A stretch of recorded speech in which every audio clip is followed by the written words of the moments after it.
They call the individual time trial the race of truth. There's nowhere to hide, and the finishing time is brutally honest. For pre-race favorite Cadell Evans, the sailing was smooth. For Alejandro Valverde, it was anything but. Team Colombia's Kim Kierken and David Miller of Garmin Chipotle represented two American teams' hopes. And while they finished with nearly the same time, one result was exalting, the other a disappointment. In a surprise, Stefan Schumacher of Germany had the fastest time and claimed the yellow jersey, the third different leader in 3 days. Today, we return to the open road, and another day for the fast men. Stage 5 of the Tour de France is next on Versus.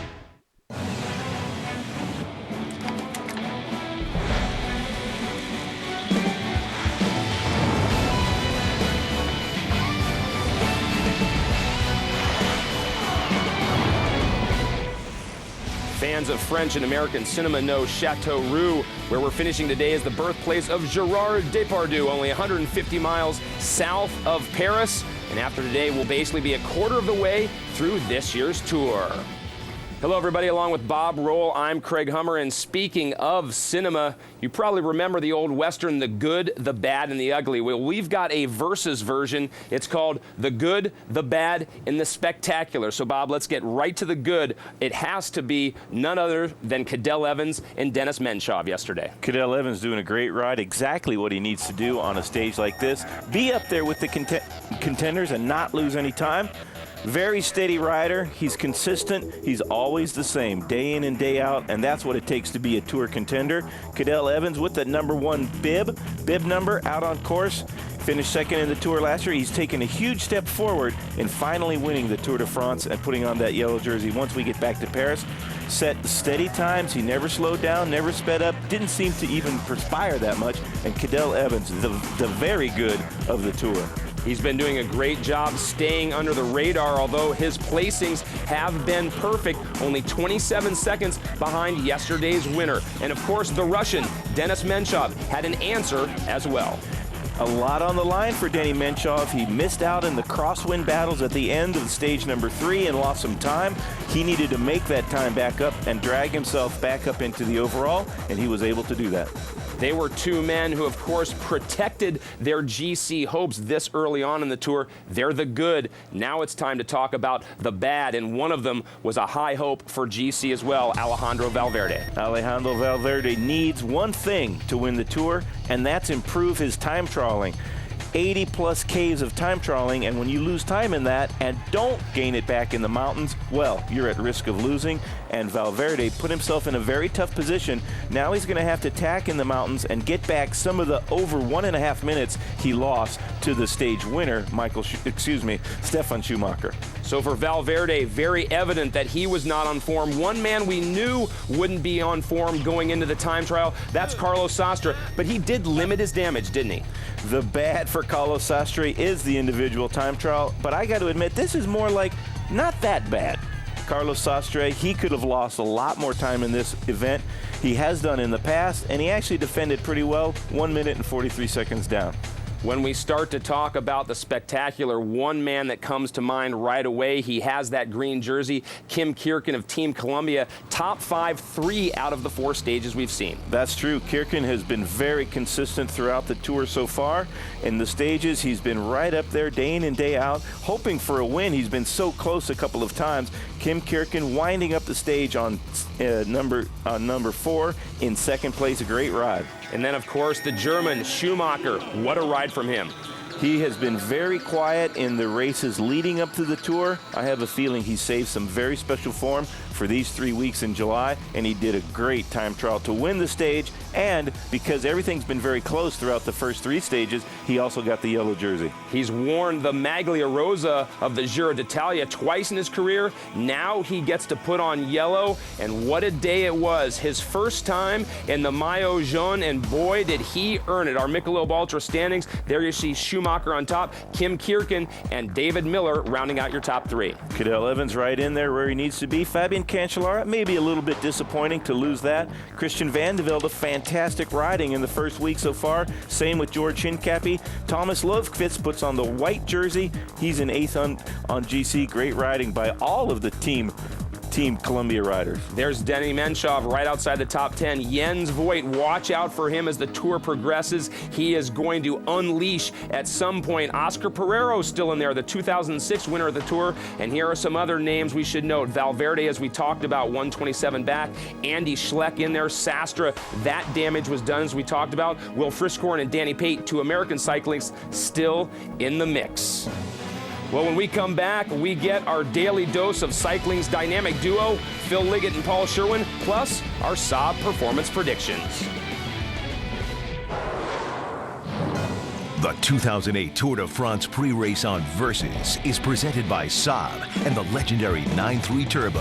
Saab, born from jets. For the perfect balance of fuel efficiency and performance, we take energy from exhaust and recycle it.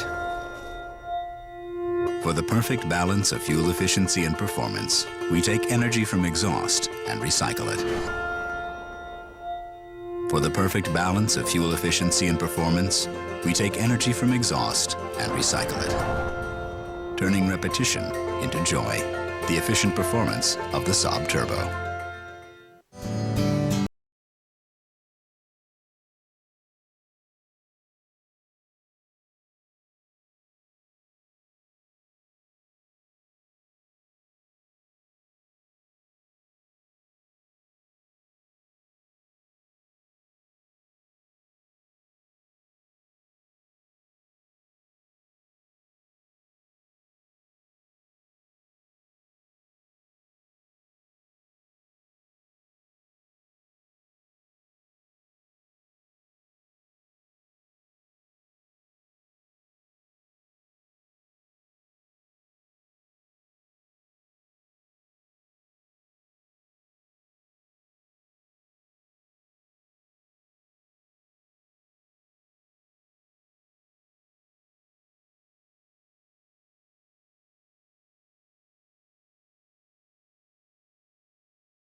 The 2008 Tour de France on Versus is brought to you by Cervelo, Enjoy Engineering, and by Michelob Ultra, Live Life to the Ultra.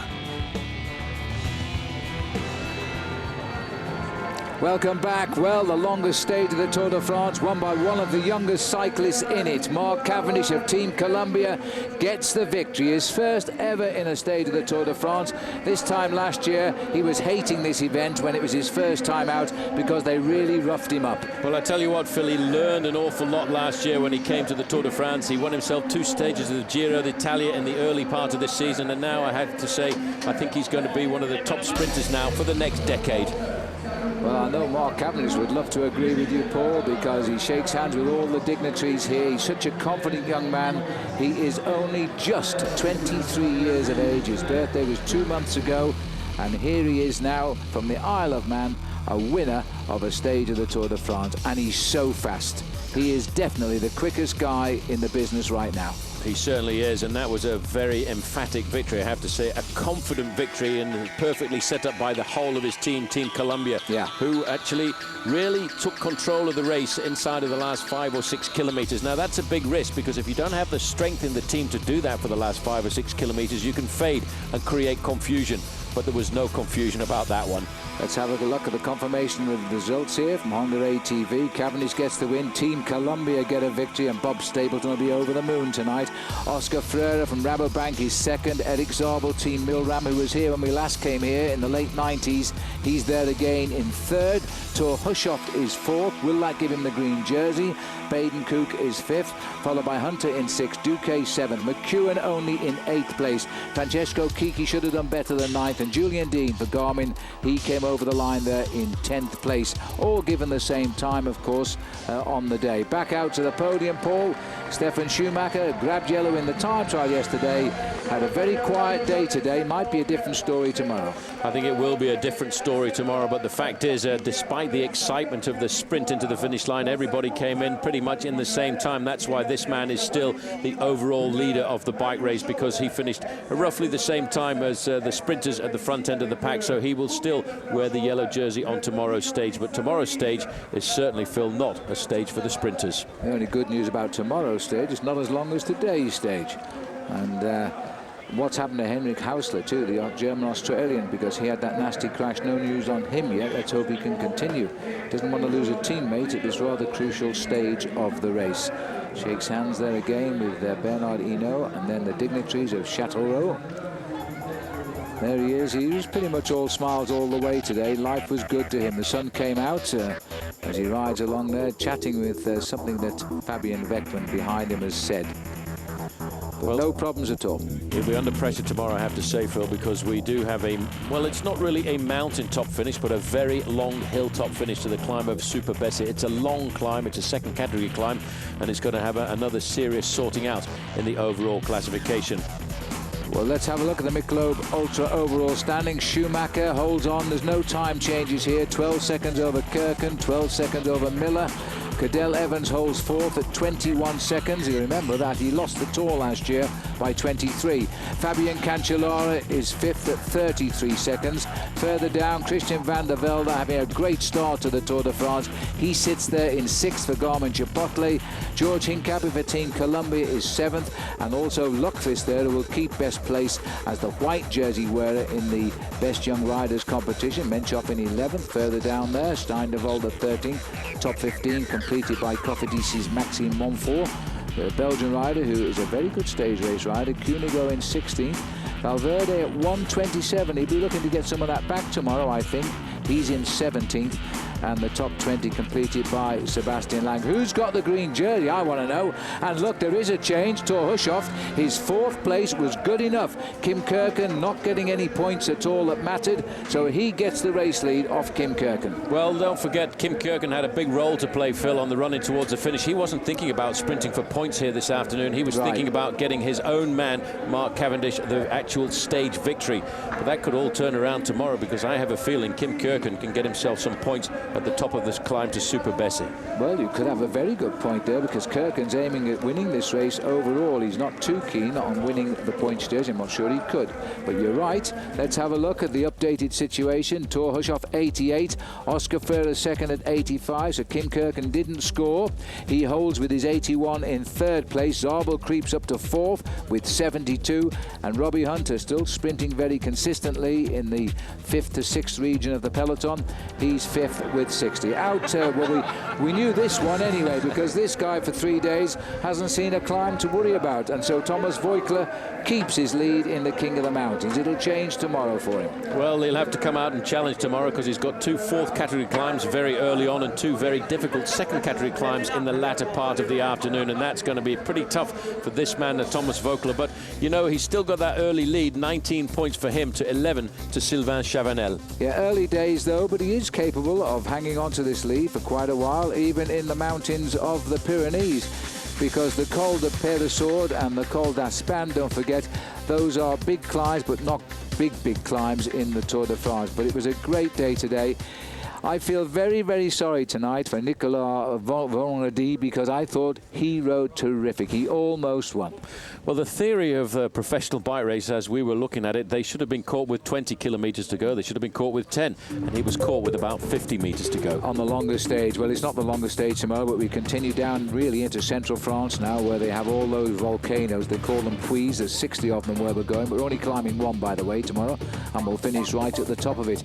A nice route tomorrow, good racing man's route. David Miller's threatened to take over the race lead for Garmin-Chipotle. What do you think of that? Well, it's going to be difficult, because a lot of riders will be looking to that, but after 121 miles, it's the mountain top finish that will decide who will be in yellow. We will be with you, of course, live from 8:30 a.m. Eastern Time, 5:30 on the West Coast, and don't forget, always our enhanced prime time coverage with Bob Roll and with Craig Hummer comes to you every evening at 8 p.m. Eastern Time. That is always worth watching, because if we put things in that program, we don't have time to give you in the live show. Don't forget too to keep up to date with all our schedules and our fun and games by going to versus.com and following the links there. The Tour de France was a great day today of racing, and the only person that won't agree is Vonredi, the champion of France. Caught as he raced to the line. I really thought he was going to do it. A little bit of mixed feelings, being British, of course, because I'm rather pleased that Mark Cavendish won today. Anyway, the race continues, so do we. We'll see you all again tomorrow. So from Châteauroux, goodbye.